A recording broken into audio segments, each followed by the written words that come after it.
অল্প টাকায় বস্তা পরে আনার জন্য চলে গেলাম কোথায় সেটা দেখার জন্য ছোট্ট একটা ভিডিও বানিয়েছি। আসসালামু আলাইকুম, কেমন আছেন সবাই? আশা করি সবাই ভালো আছেন। মাহি রমজানের শুভেচ্ছা রইল। তো আজকে চলে গেলাম হাটে, যে হাটে কখন আমি যাইনি। আমাদের বাসার আশেপাশে হাটে গিয়েছি, কিন্তু এই হাটে যাইনি কখন। আমাদের বাসা থেকে প্রায় গাড়ি ভাড়া হইতে 200 টাকা লাগবে, হাফ ডাউন। তো এরকম মানে রিক্সা তো এমনি টাকা বেশি লাগে, আর অটো তো কমই লাগে। তো যাই হোক, আজকে আমি যে একটা কাজে জয়েন করেছিলাম ওখান থেকে গিয়েছিলাম। ঘরে থাকতে ভালো লাগে না, তো ইচ্ছে করে গিয়েছিলাম যে আমি যাই, একটু আমার ভালো লাগবে। তো ওখানে যাওয়ার পর রাস্তায় যে হাঁটতেছিলাম, আপুর সাথে কথা বলতেছিলাম, এত জ্যাম ছিল। আর এখানে যে কাজগুলোর জন্য বেশি না, দুই একটা জিনিসের জন্য আমরা এসেছিলাম। তো সেগুলো এখানে প্রথমটায় পেয়ে গেলাম। এইখান থেকে নেওয়া হয়, এর আগে নেওয়া হতো আমি যাওয়ার আগে, কিন্তু আমি তো আর জানতাম না। আর এই হাটটার ভিতরে আমি এসেছি এই প্রথমবার। আর সরিষার তেল মানে খাঁটি তেল, এখান থেকে নেওয়া হলো 8 কেজি, ঠিক আছে।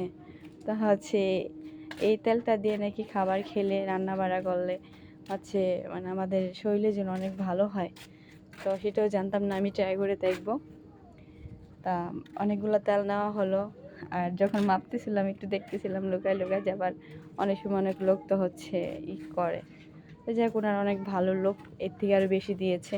তো তেল কিনিয়ে আমরা সাইডে রেখে বাজারের ভিতর ঢুকলাম। এত বড় হাট, বিশাল বড় হাট, মানে এই এখান থেকে ঢুকলে মানে ঘুরলেও সারাদিন নিয়ে করা যাবে না। এই প্রথমবার আমি হাটে গিয়েছি, আর কখনো যাওয়া পড়েনি আমার। তো আমরা ঘুরতে ঘুরতে 2-3টা জিনিস আবার দেখতেছিলাম, আর অনেক রৌদ্র উঠেছিল, কিন্তু ওই জিনিসগুলো আমরা পাচ্ছিলাম না।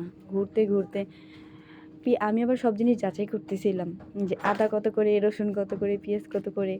কারণ আমাদের এখানে পেঁয়াজের পাল্লা 200-220, আলুর পাল্লা 120, আর হাটে এত অল্প 170 টাকা পাল্লা, 30 টাকা ডিসকাউন্ট।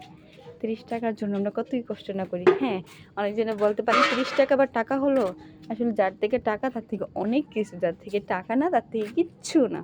কিন্তু বর্তমানে আমার থেকে অনেক কিছু, আমার থেকে নেই, কিছু কিছু আপুদের কাছেও অনেক কিছু, অনেক মানে আমি তো আর আমার জন্য যাইনি। আর আগে বহুত বাজার সদাই করেছে, এখন রুচি নেই। দাম হলেও খেতে হবে, কম হলেও খেতে হবে, বেশি যেই জায়গায় কম এইভাবে খেতে হবে। যাই হোক, আমরা যে 3টা জিনিস কথা বলতে বলতে নিয়ে ফেলছি। কাঁচা হলুদ নিয়ে ফেলছি, তেঁতুল নিয়ে ফেলছি, তেল নিয়ে ফেলছি। এগুলো নিয়ে আমাদের রিজার্ভ রিক্সা ছিল, ওখানে উনি নিয়ে গেছিলো। তো যাই হোক, যেখানে গিয়েছি সব জিনিসই ভালো, এবং কি চলাফেরা সব দিক দিয়ে সুবিধা আছে। আলহামদুলিল্লাহ অনেক ভালো। আমরা দুজন আসছিলাম, দুজনই সব নিয়ে বাসায় চলে যাব এখন। আর পুরো হাট আমরা ঘুরতেও পারিনি, কারণ আমাদের জিনিসগুলো সামনে পেয়ে গেছি। ভিতরে আরও বিশাল বড় জায়গা, এখানে কী জিনিস নাই, কী এরকম নেই। কাপড় থেকে চোপড় থেকে দৌড়ে, ঘরে কসমেটিকের থেকে দৌড়ে, বাজার সদাই থেকে ঘুরে সব কিছু আছে। এরকম কোনো জিনিস নাই যে এখানে নাই।